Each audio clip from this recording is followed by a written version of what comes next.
नमस्कार, आप देख रहे हैं न्यूज 24। मैं हूं शीतल राजपूत। यूपी चुनाव का कारवां जैसे जैसे आगे बढ़ रहा है, राजनीतिक पार्टियों के दांव भी बदलते जा रहे हैं। अब सभी राजनीतिक पार्टियां आधी आबादी को साधने में जुट गई हैं। प्रधानमंत्री मोदी ने प्रयागराज में अपनी जनसभा में कुछ ऐसा ही किया तो प्रियंका गांधी भी लड़की हूं, लड़ सकती हूं नारे के साथ सामने आई। ऐसे में सवाल यह है कि यूपी का साइलेंट वोटर किसका सपोर्टर, इस रिपोर्ट में समझते हैं। मातृशक्ति अपने प्रणाम, अपने आशीर्वाद और अपनी कृतज्ञता मंच पर पहुंचाए। माननीय प्रधानमंत्री महोदय, हम सबके अभिभावक, हमारे प्रेरणा स्रोत, हमारे मार्गदर्शक आज हमारे बीच हैं। जोरदार तालियों से अपने प्रणाम।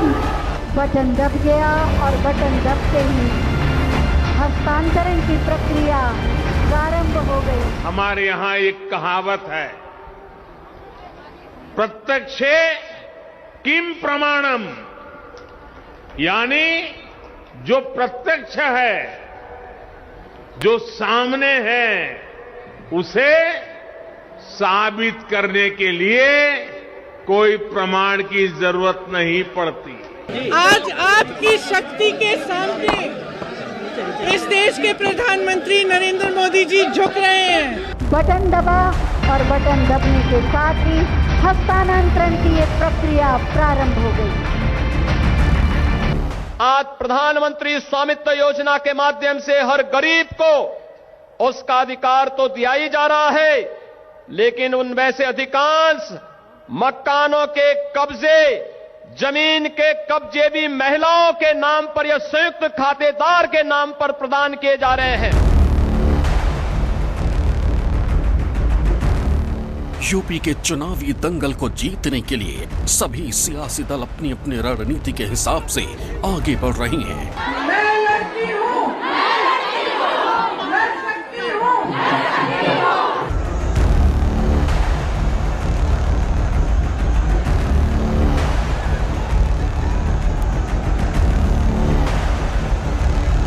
यूपी में 3 दशक से ज्यादा वक्त से राजनीतिक वनवास भोग रही कांग्रेस ने अपनी मजबूती के लिए सबसे पहले आधी आबादी पर दांव चला तो बीजेपी कैसे पीछे छूट सकती थी। सत्ताधारी दल बीजेपी ने प्रयागराज में महिला सशक्तिकरण सम्मेलन का आयोजन किया, जिसमें प्रधानमंत्री मोदी ने शिरकत कर विपक्ष खेमे में हलचल बढ़ा दी।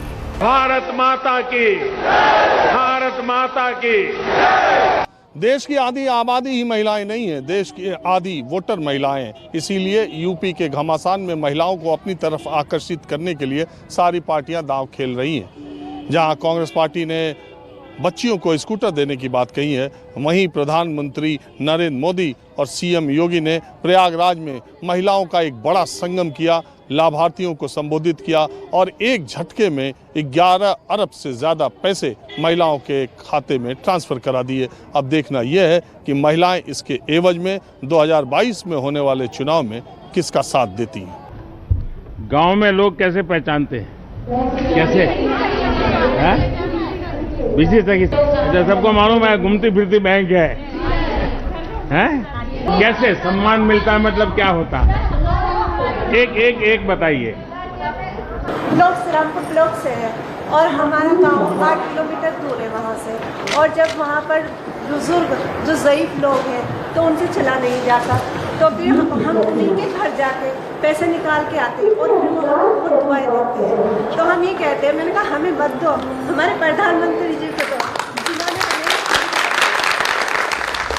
प्रधानमंत्री मोदी ने 16 लाख महिलाओं को कैश स्कीम की सौगात दी। स्वयं सहायता समूह के महिलाओं के अकाउंट में 1000 करोड़ ट्रांसफर किए। साथ ही 202 राजकीय पुष्टाहार प्लांट का उद्घाटन किया। जिस वक्त प्रधानमंत्री मोदी प्रयागराज में मातृशक्ति को प्रणाम कर रहे थे, ठीक उसी वक्त कांग्रेस महासचिव प्रियंका गांधी सामने आई। उन्होंने कहा कि लड़की हूं, लड़ सकती हूं की ताकत की वजह से प्रधानमंत्री मोदी आज नारी शक्ति के मंच पर हैं। यूपी के विकास की धारा अब किसी के रोकने से रुकने वाली नहीं है।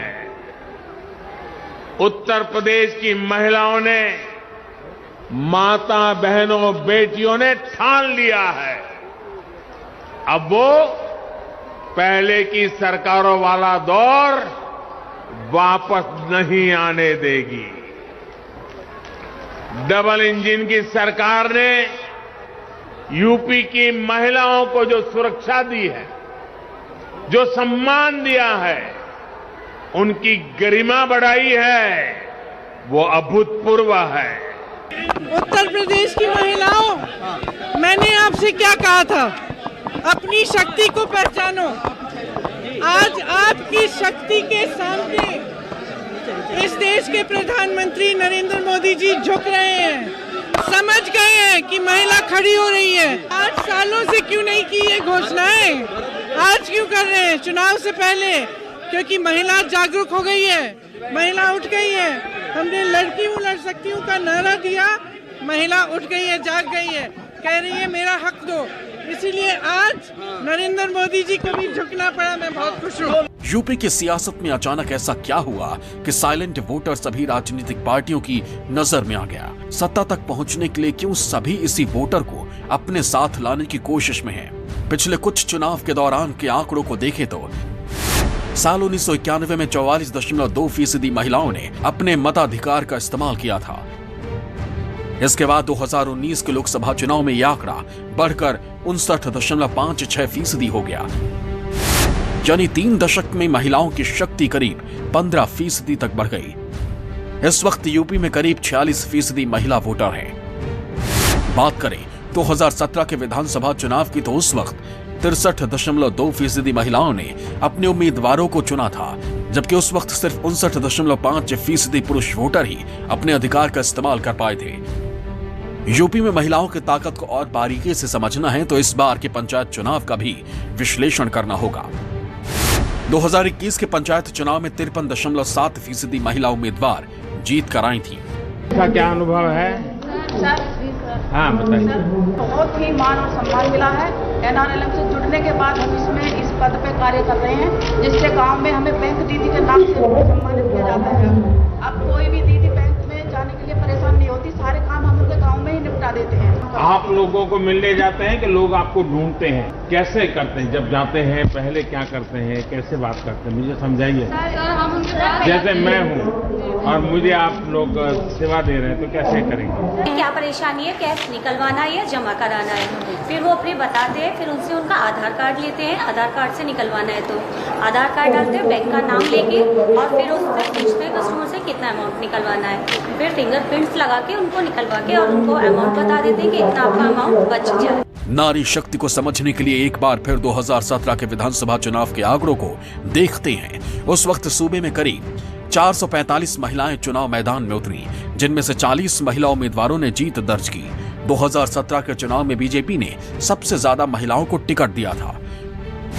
उस वक्त बीजेपी ने 43 महिलाओं को टिकट दिया, जिनमें से 38 महिलाओं ने जीत हासिल की। बीएसपी ने 20 महिलाओं को मैदान में उतारा, जबकि 2 महिलाएं ही अपनी सीट बचा पाईं। एसपी ने 22 महिलाओं को चुनाव लड़ाया, जिनमें से सिर्फ 1 महिला ही जीत पाई। कांग्रेस ने 11 महिलाओं को चुनाव मैदान में उतारा, जबकि 2 महिला ही अपनी सीट बचा पाई। अपना दल से भी 1 महिला उम्मीदवार चुनाव जीतकर विधानसभा पहुंची है, यानी विधानसभा में महिलाओं की कुल संख्या 10% है। शायद यही वजह है कि यूपी में चुनाव से पहले सभी सियासी दल महिलाओं का वोट हासिल करने के लिए कुछ न कुछ कर रही हैं। पिछले विधानसभा चुनाव में पुरुषों के मुकाबले महिलाओं के ज्यादा वोट पड़े थे, और इसी ताकत को समझते हुए प्रियंका गांधी ने महिलाओं को अपने पाले में लाने के लिए पूरी ताकत लगा दी है। लड़की हूं लड़ सकती हूं नारे के साथ प्रियंका गांधी ने महिलाओं को 40% टिकट देने का ऐलान कर दिया, जिसके बाद सभी सियासी दलों ने नारी शक्ति को पहचानते हुए उन्हें अपने पाले में लाने की कोशिश तेज कर दी है। यानी यूपी की राजनीति अब साइलेंट वोटर्स पर आकर ठहर गई है, क्योंकि प्रियंका गांधी ने छात्राओं को स्कूटी और स्मार्टफोन का ऑफर दिया तो महिलाओं को राजनीति में आने का न्योता। उधर मोदी सरकार पहले से ही महिलाओं के लिए तमाम योजनाएं चला रही है, और अब लड़कियों की शादी की उम्र 18 से बढ़ाकर 21 भी कर दी गई है। ऐसे में देखना यह है कि ये साइलेंट वोटर किसकी तरफ रुख करता है। राजीव रंजन, न्यूज़ 24, प्रयागराज। बटन दब गया और बटन दबते ही हस्तांतरण की प्रक्रिया। नमस्कार, मैं हूं मानक गुप्ता। अगर आपको हमारा ये वीडियो पसंद आया हो तो इसे लाइक और शेयर जरूर करें, और हां, हमें सब्सक्राइब और फॉलो करना ना भूलें। ताकि आप देश और दुनिया की कोई खबर मिस ना करें। तो जुड़े रहिए हमारे साथ और देखते रहिए News 24।